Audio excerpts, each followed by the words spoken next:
एका छोट्याशा गावात एक भला माणूस राहत होता, माधव. अरे माधव बाळा, माझी तब्येत जरा खराब आहे. जरा माझ्या शेतात पाणी देतोस का? हो हो नक्की काका. मी तर म्हणतोय काका, काही दिवसांसाठी तुम्ही जरा आराम करा. मी तुमची शेतीची काळजी घेईल. वा बेटा, तू स्वतःच्या शेताची कामं करणार आणि माझ्याही शेताचं. अरे एकटं सगळं करता करता थकून जाशील माधव. काही हरकत नाही काका, देवाने हे शरीर याच्यासाठीच दिलंय, म्हणूनच की आपण व्यवस्थित काम करावं. आणि अजून मी खूप तरुण आहे, त्यामुळे जास्तीत जास्त काम केलं पाहिजे. तुम्ही काळजी करू नका. काही दिवसांसाठी तुम्ही तुमच्या मुलीच्या घरी जा. तुम्हालाही आराम मिळेल आणि तुमची मुलगी तुमचा चांगला सांभाळही करेल. तू तर खरं बोलतोयस बाळा. 2 वर्षांपासून मी तिला भेटलो पण नाहीये. या निमित्ताने भेट तरी होईल. तर मग जा आणि शेताची काळजी करू नका. ठीक आहे. म्हातारे काका निश्चिंत होऊन आपल्या मुलीच्या घरी निघून गेले. आणि इकडे माधव आपल्या शेताबरोबरच म्हाताऱ्या काकांच्या शेतातही काम करत होता. माधवच्या चांगुलपणाबद्दल सगळ्या गावकऱ्यांना माहित होतं, आणि हेही की तो खूपच भोळा आहे. अशोक खूप कपटी माणूस होता, आणि त्याला हेही माहित होतं की माधवला मूर्ख बनवणं खूप सोपं आहे. आणि यासाठीच त्याने एक योजना बनवली व तो रडत रडत माधवकडे गेला. माझ्या बायकोचा अपघात झालाय आणि तिच्या उपचारासाठी मला पैसे पाहिजेत, पण माझ्याकडे स्वतःच असं काहीच नाहीये. आता मी काय करू? तू चिंता नको करू मित्रा, मी आहे ना. मी तुझी मदत करेन. अरे पण तुझ्याकडेही पैसे कुठे आहेत? अरे माझ्याकडे निदान घर तरी आहे, ते मी गहाण ठेवतो. निदान तुझ्या बायकोचा जीव तरी वाचेल. माधवने सावकाराकडे आपले घर गहाण ठेवले आणि सगळे पैसे अशोकला दिले. धन्यवाद, खूप खूप धन्यवाद तुझे. अशोक पैसे घेऊन गावातून पळून गेला. आणि इकडे माधवचं घर गहाण होतं. तो शेतामधून जे काही कमवायचा ते सगळे सावकाराला व्याज देण्यामध्ये संपून जायचं. दिवसेंदिवस माधवचे दिवस खराब जाऊ लागले. आपल्याला आता अजून पैशांची गरज आहे. या शेतातून आपलं काहीच भागत नाही.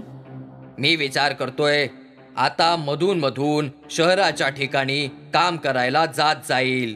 माझा एक मित्र सांगत होता की 1 दिवसात तो 20 रुपये कमवतो. त्याला 20 रुपये मिळतात. निदान आठवड्यातून 2 दिवस तर मी जाऊ शकतो. ठीक आहे, आता आपण अजून काय करू शकतो? त्या दिवसापासून माधव आठवड्यातून 2 दिवस राजधानीला मजुरी करायला जायला लागला. आणि बाकीचे दिवस तो आपल्या शेतात काम करत असे. आणि अशा प्रकारे त्याचे काही महिने चांगले गेले. आता वाटतंय सगळं लवकरच ठीक होईल. नक्कीच. आणि एके दिवशी माधव मजुरी करत असतो, त्याच वेळेस त्याला अशोक दिसतो. अशोक! माधवला तिथे बघून अशोक पळू लागला आणि माधवही त्याच्या मागे धावू लागला. धावता धावता माधवचा अपघात झाला. त्याला हॉस्पिटलमध्ये ऍडमिट करण्यात आलं. डॉक्टरांनी खूप प्रयत्न केले, परंतु माधवचे डोळे गेले. अरे देवा, हे काय झालं? आता डोळ्यांची बाहेर तुम्ही कसं काय जगू शकणार? देवावर विश्वास ठेव, सगळं ठीक होईल. पण आता कसं काय होणार सगळं? चिंता करू नको, सगळं चांगलं होईल. 1 महिन्यानंतर माधव आपल्या गावी परत आला. त्या दिवशी गावकरी तिथे जमा झाले. माधव, तू काळजी करू नको. मी जोपर्यंत जिवंत आहे तोपर्यंत तुझ्या शेताची काळजी घेईन. अरे तुला व्याज द्यायची पण काही गरज नाहीये. तू आरामात तुझ्या घरात राहा.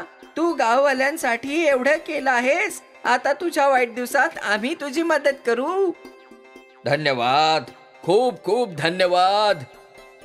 माधवचे डोळे गेले होते, पण आता त्याच्या अडचणी थोड्या कमी झाल्या होत्या. एक दिवस माधवला मंदिरात जायची इच्छा झाली. सीता, तू मला मंदिरात घेऊन जाशील का? हो, का नाही. सीता माधवला मंदिरात घेऊन गेली. मी जरा बाजारात जाऊन येते, तोपर्यंत तुम्ही माझी इथेच वाट पहा. ठीक आहे.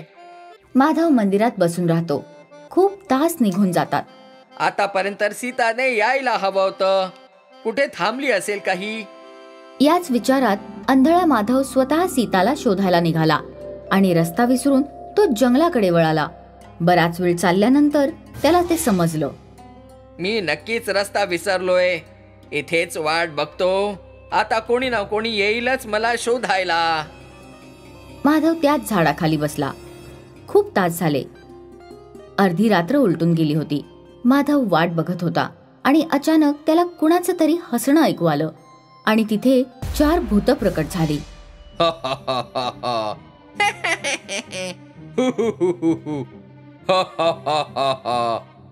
आलेत सगळे. या महिन्यात तुम्ही काय काय कुरापती केल्या आहेत. मी एक माणसाला दुसऱ्याला धोका द्यायला शिकवलं आणि मग त्या चांगल्या माणसाला अपघात करून टाकला आणि त्याला आंधळं बनवलं. वा, खूप छान. त्या माणसाला अजिबात कळणार नाही कोणत्या झाडाच्या पानापासून त्याचा आंधळेपणा बरा होऊ शकेल.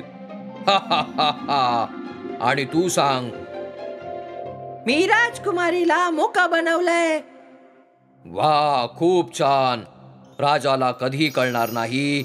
या झाडाच्या मुळांना खाल्ल्यावर त्याच्या राजकुमारीचा आवाज परत येईल. आणि तू काय केलंस रे छोट्या?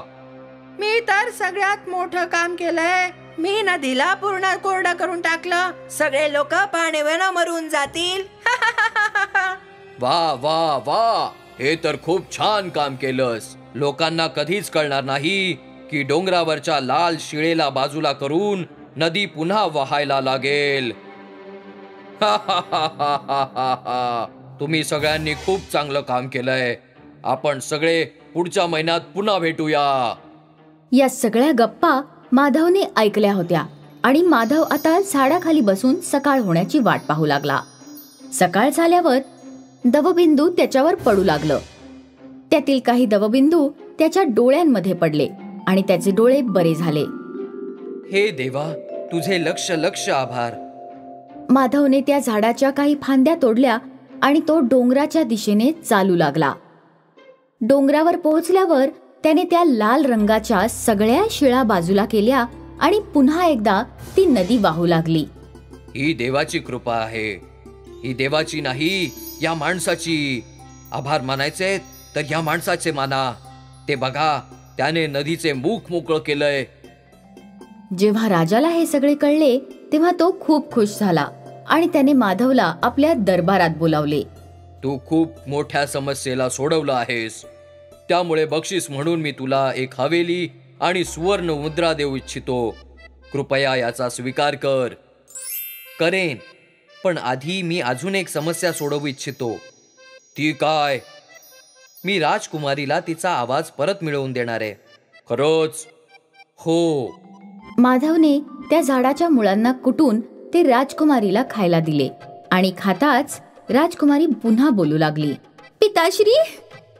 हे परमेश्वरा, माधव, तुझे उपकार मी कधीच विसरणार नाही. धन्यवाद.